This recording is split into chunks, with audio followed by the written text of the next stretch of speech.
GPS signal lost. Well, we made it to our second spot, Hickory Run. It's a Pennsylvania State Park, kind of above Jim Thorpe. Basically from the forest spot, took us about an hour and a half or so, coming up 81. And it's really nice. There's a little trail right here, which I believe goes to the beach. As you can see, like, it's a Thursday and no one's here. There's a couple tents, and then there's a playground over the hill here, a bunch of kids playing, which is great. But pick this loop because there's no power, so therefore most people don't camp in spots without power. So we're just kind of getting things set up. It's around 4 o'clock. Got all the vehicles all set up here, and planning on doing little hot meals. We got the Coleman all set up here. Do a little hot meal. Might have said that already, with the Milwaukee pack out. And then the Step 22 just happens to have the propane bottles in it, which you may have seen earlier. So I don't think I have to show you that again. Really nice picnic table, but it's just a really nice spot. You know, it was nice kind of, there wasn't really a whole lot up here on the East Coast. It's hard to find dispersed camping. So this is a good stop, since the next spot that we're headed to is Family Farm. And we'll be there for some time. So we figured this is a great opportunity to kind of like refill with some water, and then also take advantage of the fact that we can get some showers. So we can check out, also that's a nice thing with Pennsylvania, with all the state forests and parks, check in and check out at 3. So you don't have to feel like you're rushing to get out of here, which is really pretty sweet. So we're gonna go ahead and get things going, and have a little fire tonight here. Got the Devos Light Rangers all set up, the motion sensor. Pretty pumped with that. A couple things too. We've been, you know, obviously running the sea suckers. Something also to mention, which you have the ones on the outside, but on the inside it's pretty cool. These are like universal mounts. It might be kind of hard to see. Let me get a flashlight, turn it on so you can see. But it's a like a universal mount. They have 2 different types. Like, we'll call this more like a strap style, and then there's like a V style. So like the V would actually work good for something like a bungee cord, but Teresa has those. And this is nice because it just allows to have like one more mounting point, have the hard surfaces with the aluminum and the walls here. So basically I can attach those just about anywhere, inside, outside, and it's really nice. So at some point we'll give you a full tour of what's in this truck with the new cabinets. And yeah, that's it. So let's go ahead and get things going. So the decision was hot dogs and beans. Teresa's trying them right now. Got my old school Peak 1 mess kit. Looking good. Milwaukee pack out. Step 22 bag, of course. Bag, IKEA bag for our chips, and IKEA bag for non-perishables for the most part. Got hot dogs all set up here with the rolls. Sweet potato rolls. And then we'll probably, I'm gonna probably do some lettuce too. Something else, the Kelty box, our good friend Brian from Twitter Overlanders turned us on to this, and this is really cool. I think it's like $100. We'll include this in the link below, but basically this is kind of like the non-perishables, plates and stuff like that I have in this one. This one I have like our jars of sauces, and same thing, non-perishables, noodles, like meal related stuff. And then this one's like more like our snack stuff, like bananas, apples, peanut butter, all the chips. Stuff. Yeah, so it's nice because you just carry that whole thing. You could also use this for basically clothing, just anything you can think of, but it's nice because you can just pick them up, carry them wherever you need to. So it's a really good value for the money, and very portable, and it just completely collapses. So, and it's got the sides, the handle, and little here. So yep.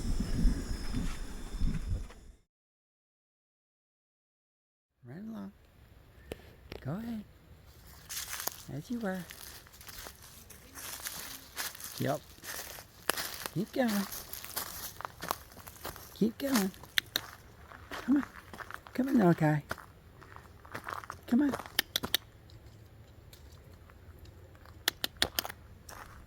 Come on. I see you.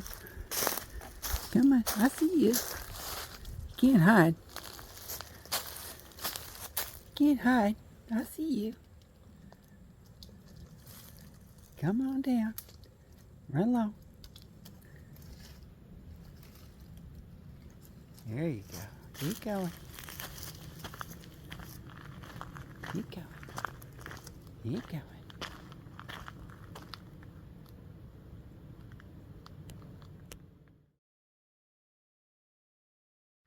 What are you doing, little guy? Come on. Run along. Come on. I see you. Come on. Come on. Keep going.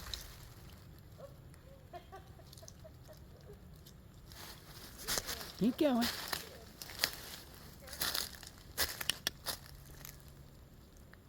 Hi.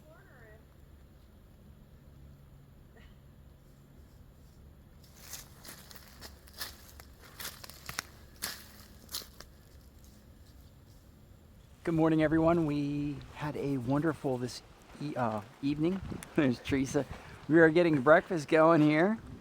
Of course, the My Mini. I'm almost finished. Teresa's almost finished. I was hungry. Yeah, she ate a hard-boiled egg that she steams. Talked about that before. 2 pieces of cheese, a plum, and now I'm gonna have my yogurt. With some granola. Granola and craisins. The breakfast of champions. It's better than the Snickers bar you tried to give me. Oh, well, you know. Did you have one? I had a Milky Way. Oh my gosh.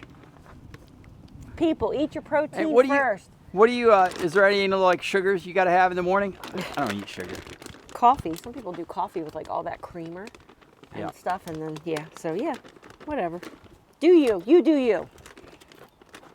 We're just getting we got everything packed down for the most part, just doing our breakfast. My Mini yogurt with blueberries.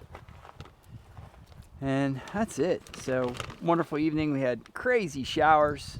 Super, super hot. It was nice to have. I'm going to put a video in.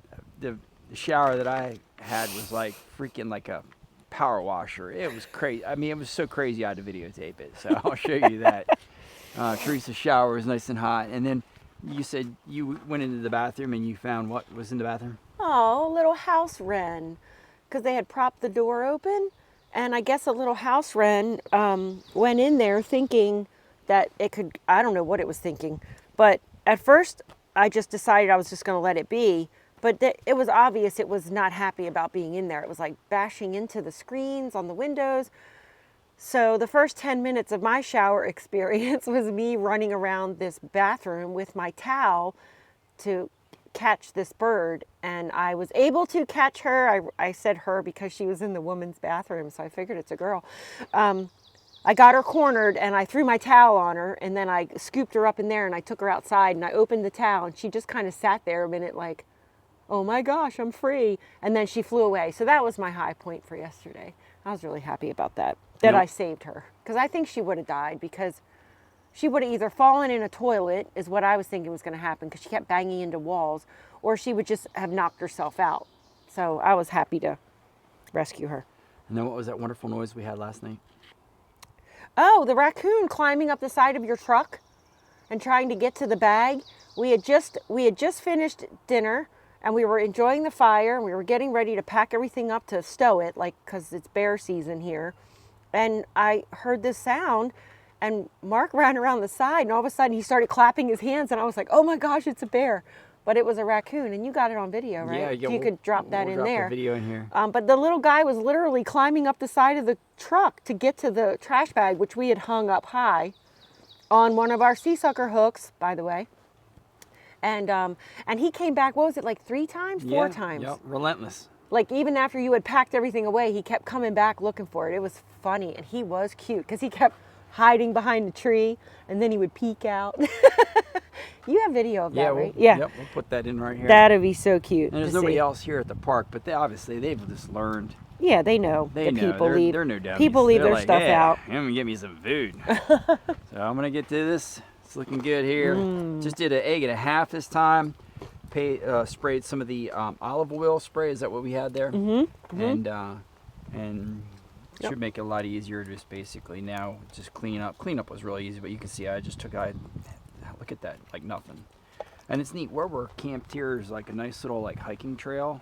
So we got a bunch of hikers kind of like walking by today, which is pretty cool.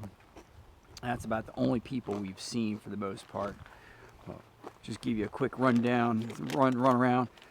Once again, the sea suckers we've been playing with. This is just like a flag hook. You get 2 of those for like I'll have it with the shovel, and then also Teresa's has got the spray bottles. Spray bottles are great when you're cleaning up things. We're gonna hang a clothesline here shortly, so we can just show that with the universal hooks. And yeah, so it was a good night. Said 44 degrees, and thankfully brought lots of appropriate blankets. The other sea sucker is the shovel mount, which is also the flag mount, which is nice because you can do different things. And then this is the roto pack for the 5-gallon setup, so you can stack 2 of the 2 gallons or a 2-gallon and a 3-gallon. Get your 5, and then Teresa has on her truck set up over here. She has this is the 3-gallon, so there's a 3-gallon tank on there now, and then you can also stack a 1-gallon or a 2-gallon. So you know, the roto packs in general, they're pretty universal. We'll talk about those at some point because it can be a lot confusing. But the universal mounts, like this one's got the V hook in it. In my truck, I have them set up just on my walls here. You can see that. Maybe I've shown you guys that before. I can't remember. I showed that to you yesterday. But it's nice because you just have the bungee cord going across. Since we're just going site to site, there's no point, you know, we're going to be in the truck for an hour to the next site. Just get everything just strapped down quickly and just throw it in the back, but so it's not like all over the place. Well, that's it. I'm going to get my sandwich eaten, and we'll see you somewhere on the road.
When we heard about this trail, it kind of freaked me out a little bit.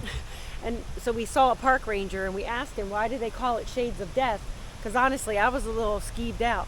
And he said it's actually because there is so much shade on this area that not much grows here, so they call it Shades of Death. So that was a little more palatable for me. I was okay with that.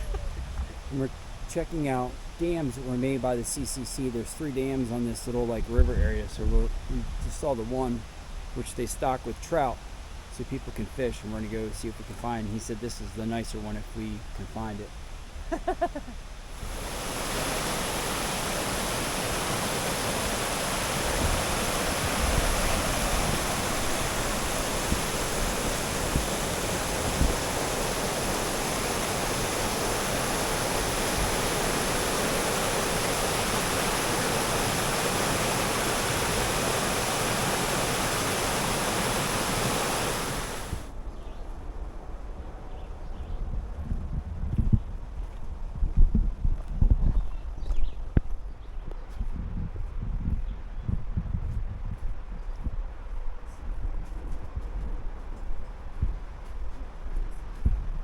Yeah.